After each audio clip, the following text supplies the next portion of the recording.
My skin is black. What you looking My at? skin Yeah, is black. I feel so good to be black right now. is black. What you look- All right, welcome to episode 139 of the Black in Fashion podcast. Thank you guys so much for joining me today. Make sure you guys are sending in your black notes. Make sure you guys are contributing to the I Am BNF campaign. You can submit your black notes and your BNF videos via the Black in Fashion podcast email. You can also welcome to DM them or share them on your social sites so that we can refurbish them on ours. So guys, today I am joined by Kelvin. This Kelvin Davis to be exact. Kelvin is a model, an author, and a body positive activist. He does a body positive menswear blog that inspires men of all shapes and sizes to feel confident in themselves. So we're gonna get to know Kelvin a little bit today. Kelvin, can you tell me a little bit about where you're from and when like that fashion bug hit you, and just how you got started in being a model, author, and body positive activist? Yeah, of course. Yeah. So I am from Columbia, South Carolina, born and raised. And the fashion bug has always really been like a part of me. I've always been into art and into fashion, especially as a kid. And it was really, I guess, really around like middle school when I started to really take fashion seriously and take it as a work of art and really understand that the way people dress are is like is their way of depicting their personality and showing people and showing the world who they are, right? And I took that into accountability whenever I would dress for certain occasions or for certain things at school. I would always, I would wear like a red shirt maybe if I was feeling very, saucy on that day and feeling like very bold and happy and bright, and there's days where I would wear more muted colors based off of my like mood. So I Mm-hmm. feel like, fashion has always been a part of my life, but it wasn't really until middle school where the like seriousness of it hit me, and it hit me like fashion is like literally a tool of art and this is how we can use it. Gotcha. So I have a segment that I want to get into. This segment is called This or That. I usually do it at the beginning of the episode as like a little icebreaker, but since we're talking Okay. about style, I was like, I'm gonna wait a little bit. So I wanted you to talk a little bit about yourself, and so I can go into it. So this Okay, segment is cool. actually sponsored by Charmaine Michael of the CM Design Agency. She's a startup Okay. fashion brand consultant with 30 plus years of experience in the New York fashion industry, and she's helping startup designers to brand and launch like a pro using their proven pre-selling strategy to learn how to position your brand for success with pre-selling so you can get to working on capital to fund your production run. So you'll not want to miss this training if you want your brand to stand apart from the rest. She's offering a 20% promo code exclusively for our listeners, CMDA times BNFP, and I would definitely put that in the show notes. So I'm going to go with our little this or that segment. So let's go from the top. So, dad hats or fedoras? Ooh, fedoras. V necks or crew necks? Crew necks. Motorcycle or varsity jacket? Ooh, man. I'm gonna go with motorcycle jacket. Okay. A boot cut or a slim fit? Slim fit. Nike or Adidas? Oh, Nike. I love throwing that one in at the bottom. Go ahead, Nike or Adidas? Nike. Nike. Oh, okay. I was like, checks on Yeah, the yeah, stripes. You better. Yeah. Nike. Nike. Okay. And last one, shawl collar or notch collar? Say that one more time. A shawl collar or a notch lapel? Oh, Like, okay. yeah. Definitely not. I feel Okay. like shawls are only for like tuxes. Like I feel like they don't look right on just like a regular blazer. I didn't see them. I've been seeing them like on little casual, like little athleisure ones. I'm like, that's interesting. Cause you see them like on sweaters and Yeah. like pullovers, like in the wintertime. But I'm like, Yeah. okay, all right. I'm seeing them. I'm seeing them more. I'm like, okay, Okay. all right, cool. So tell me a little bit about like being an author. Like, is it hard to like write a book? Like, I really want to know like what's that like, and like how you can like express style and all these things through words and not visuals. Of course. Yeah. Yeah. Honestly, writing a book was top 3 hardest things I've ever done. I'm never gonna cap. Like, and the reason why I say that is because I was writing the book when I was a full-time teacher still, and I was like doing my blog and transitioning out of my teaching career into like the fashion world. So I had like a lot of moving parts going on when I was writing it. I felt like if I was just writing the actual book, like I didn't have to teach, I didn't have to be a dad, I didn't have to like do all the things that are like in my life at that time, I would have said it would have been a little bit easier. But because of all those moving parts, it made it extremely more difficult. It was already hard enough because, you know, when you're writing a book, you want to be as accurate as possible, and you're like looking back at stories and you're trying to remember, like, do you remember it well? Do you remember this well? Because I didn't want to tell a story and like my mom be like, "That's not the way that shit happened. Like that did not happen that way, right?" You know. So I wanted to like make sure that everything was accurate, and then all the spelling was right, and you know that I clearly got the message across that I wanted, because this book was marketed towards black boys from the age of like 12 really to like whoever needs it, really to like 50 nowadays. Because I mean, you know, like people just need all the help that they can get, right? So, you know, it was marketed for that demographic. So I kept in mind that these are all the things that I teach in my classroom. So this book is just an extension of what I mentor and teach in these young black boys that I do. And I'm going to put it in a form of a book and give it to the world. Gotcha. Ooh, that sound hard. And then like the whole publishing process, like did you go through a company? Did you do it yourself? Like what does that look like? Yeah, so I actually was fortunate enough to have a publishing agency reach out to me, and they actually inquired me to write this book. I had no intentions of ever writing a book. They wanted me to do it. They were like, you know, we want a book about being a modern day gentleman, but we want a realistic point of view, especially from a black male. And the like publisher was like, you know, we've done a lot of research, and you know, you are our guy, and we want you to write it. If you are okay with that, let us know. Blah blah blah. We'll see over like a contract and stuff. And at that time, I was like, shit. Like, I mean, wait, am I allowed to curse on the podcast? Yeah. Oh, no. I was like, damn. I was like, shit. I was like, this is a lot. I don't know if I could tackle writing this book, because I was like, you know, do you want like a children's book? Because I can do a children's book. Right. Or do you want like a novel? And she was like, no, I want like a book. Like, I want you to explain what the modern day gentleman is to you, and I want you to like, you know, just be you. Whatever you write on your blog, however you are, we want that in a book form. I was like, okay. So I honestly wasn't about to do it. I was like, you know, I have too much on my plate, you know, like you guys are going to have to get somebody else to do it, right? And then they were like, you know, if you don't tell this story, then who's going to?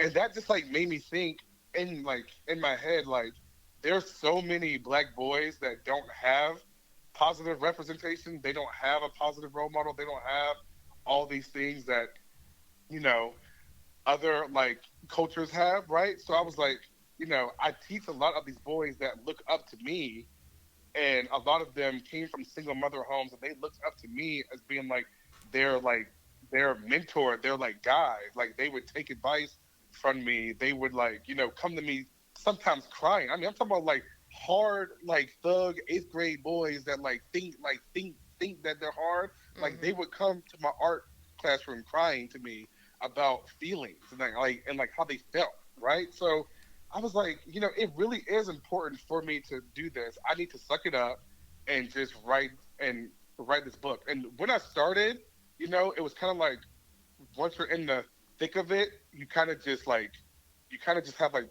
tunnel vision, and you just go for it.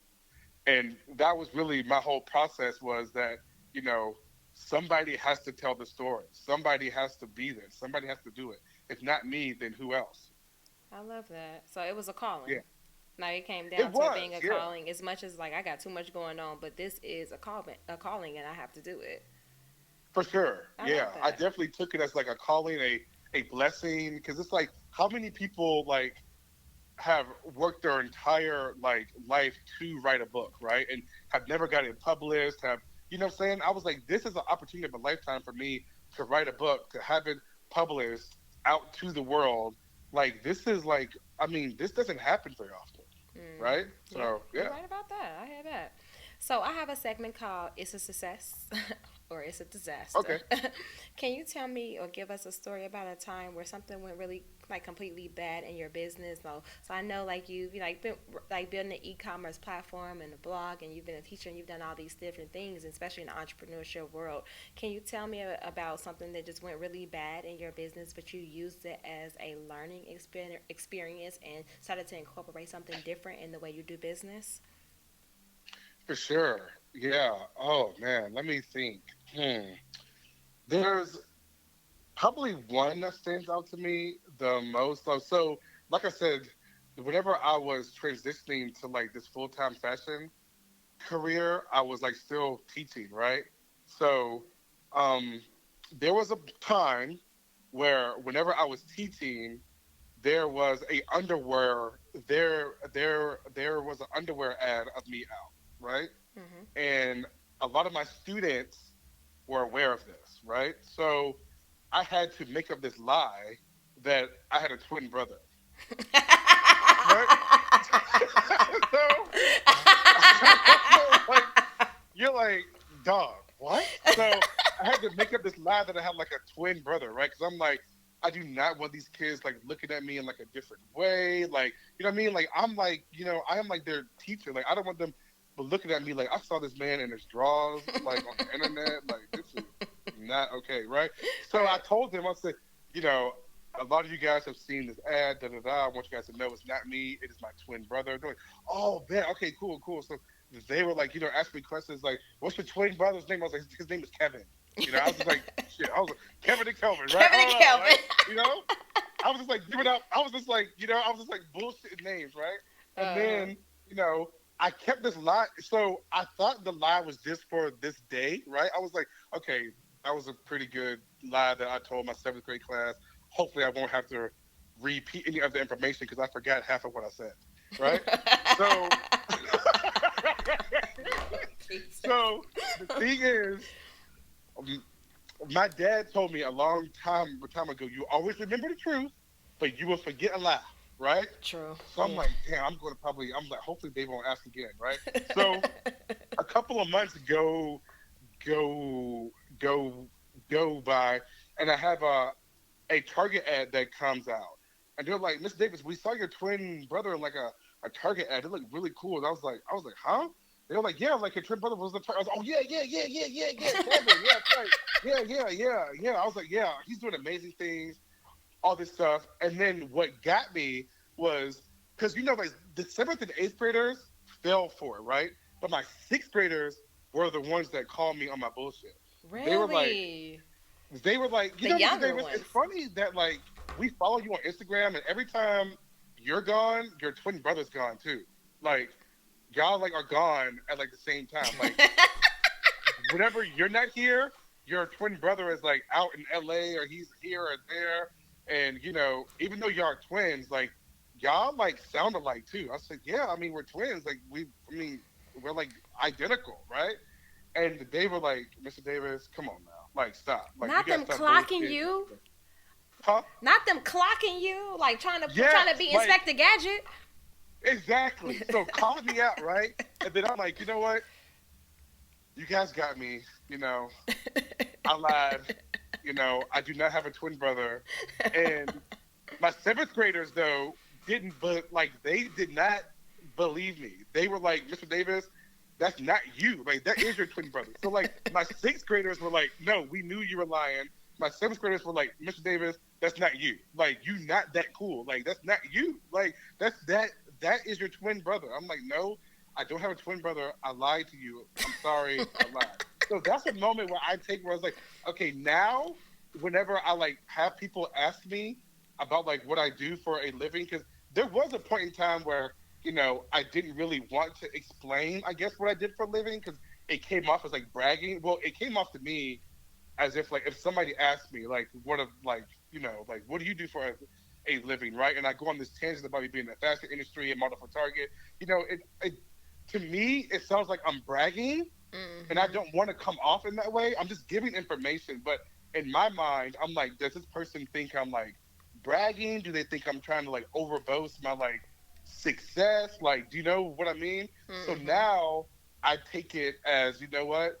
If people think I'm like boasting and bragging because they ask me a question and I answer it, then that's on them, right? Like I should not have to feel the need to tell somebody that I have a that I have a twin brother.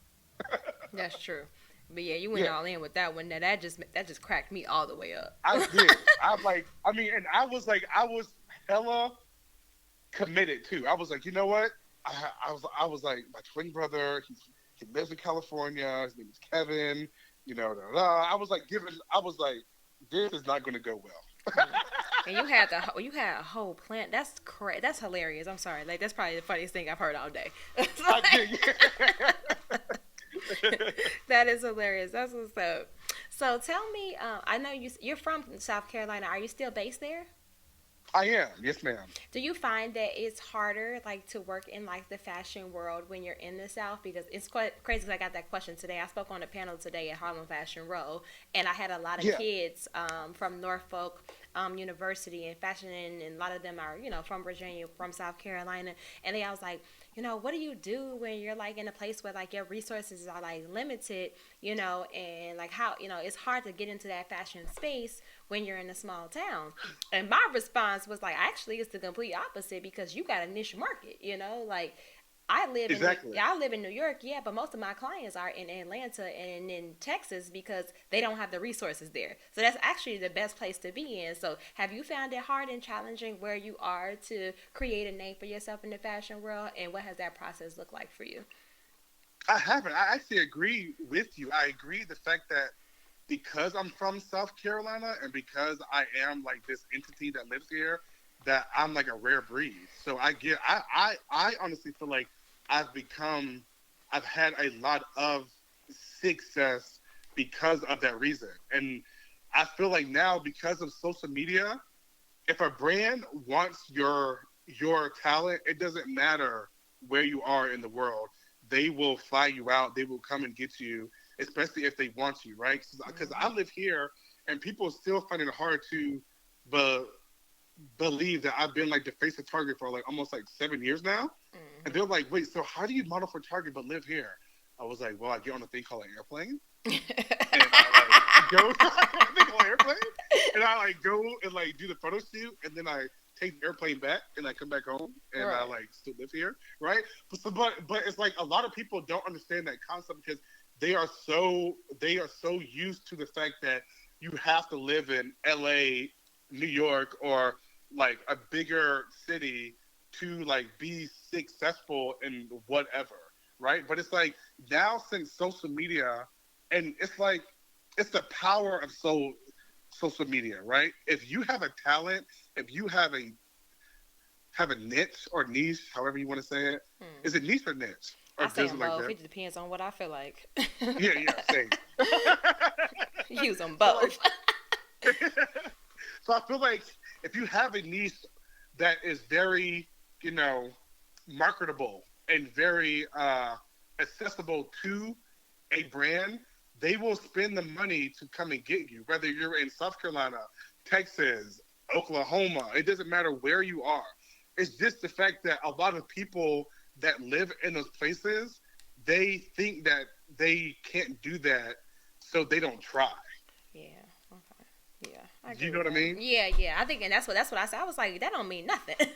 I'm like, No, it does. It means absolutely nothing. You're right. I'm like, you can create your own opportunities too. Like, honestly, a lot of the kids I talked to today, we want to be entrepreneurs anyway. I'm like, I feel like you do need to work. Like, if you want to work with somebody, you might have to, come to New York for a little bit or go someplace where it is. But like that entrepreneurship, you can start a business anywhere. And you just target, different aspects of that business to different cities, and then it ends up working out for you. Like, little do you know. Of course, yeah. So I want to talk. That's the beauty of it. That's right. That's the perfect part of it. Like, is that I actually am able to create my own opportunity in this space and bring business to me, or like you said, get flued out. Yeah, right. Get flued out, baby. I love that. So I want you to tell me about that moment that you found out you got nominated for that NAACP award. Oh What man, that moment felt like. I was actually in the Bahamas at the time. I was doing a photo shoot for a clothing brand, and I got the email from my publisher, and I literally, like, my heart skipped like 5 million beats. I did not know what I was like. Wait, what? Because I knew, like, I mean, for me, obviously, I wrote the book, so I'm like, this shit is gold. Like, I know it is because I wrote it. Like, Right. You can't tell me nothing, right? I was like, I know it's good because I did it. I stand 10 toes down on the work that I did. It's great. But to have, like, a committee of, like, you know, people to, like, read my book and to, like, really think of it as a outstanding literary work of the year, and to be nominated with, like, Oprah and, like, Usher, I'm like, there's no way I'm going to win, but it is so awesome as the fact that, like, I got nominated, right? And it was like, you know, whenever I went to the award show in Pasadena with my mom, and it was, you know, just amazing to see, like, all of the actors and actresses that I've, like, idolized my entire life, like, sitting in the same audience as me. It was surreal to see, like, Jordan Peele, to see Daniel Kaluuya. Is that Daniel Kaluuya from Get Out? Like, I was just so many people. I was like, dude, these are, like, this is it, and it hit me right then. I was like, you know, I've reached a level of success in a way that, like, you know, I felt very proud of what I did. Because at that time, you know, there's moments where when you do stuff and you have goals, and when you accomplish them, you still have, like, a little bit of a void. Like, you know, like, you're like, it's almost like you have this goal and you do it, and then you're like, you know, that goal didn't satisfy me the way that I thought it was going to. I love that. And you're like, I kind of want more.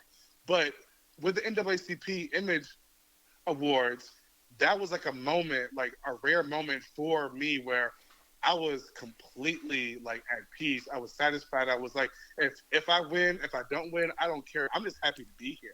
I'm just happy that, like, somebody or a lot of people thought that my book was worthy enough to be amongst, like, Morgan Freeman. Like, what the hell? Like, you know what I'm saying? Like, that's crazy to me. Gotcha. Yeah, I know. I would be like, well, one thing I don't know. I'm gonna go backwards just a little bit. You said you was in the Bahamas. Did you try conch salad? I did not. You didn't? I'm like, that's one of the most popular things there. I went there for my birthday this year. One thing I can say, that shit was expensive as hell. Not the conch salad, but the Bahamas as a whole. I was there for 6 days. I've been to plenty of islands, but that goddamn Bahamas, I'm like, woo, child. Like, I spent more there than I spent in Belize. I spent more there than I spent in Paris and London combined. I'm like, but I had a good time though. Yeah. Was it good? I did. I had a great time, but I'm like, goddamn, Bahamas. Like, I might as well be in Miami or Vegas. It's like one of those. Yeah. So the conch salad, was it like fried conch, or was it like? No, it was cold. Like, it was chopped up. It kind of reminded me of like ceviche, but it was like way better, and it was spicy. Like, if you got a cold, it'll clear your ass right up. I can tell you that much. Okay, But it was delicious. Definitely. So before we get up out of here, I have one last segment. It's called It's a Muse. So if there's any, like, a mantra, an affirmation, a prayer, a ritual, anything that you'd like to share that you do that just keeps you motivated, consistent, that you'd like to share with another creative. Yes. I have a saying or a mantra that I live by, and my dad told me this saying or mantra when I was probably like a junior in high school. He told me, don't be the person that finds 4 quarters and complains it wasn't a dollar bill. Ooh. Okay. I was like, huh? And then it really didn't register to me until I, like, got older.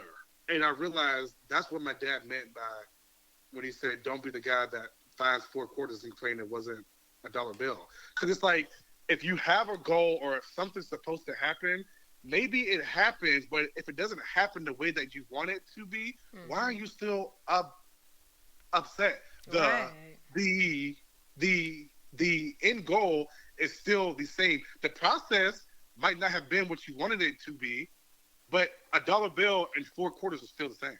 Wow, I love that. No, I love Yeah. that. That's the one right there.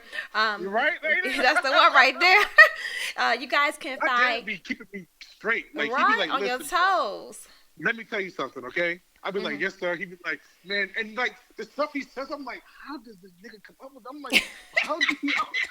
I'm like, "How does he know this?" Like this, like he just says stuff, and you're like, "God damn." Yeah, okay. that's how my mom Yes, is sir. for me. My daddy crazy as hell, but my mama, she on point with those.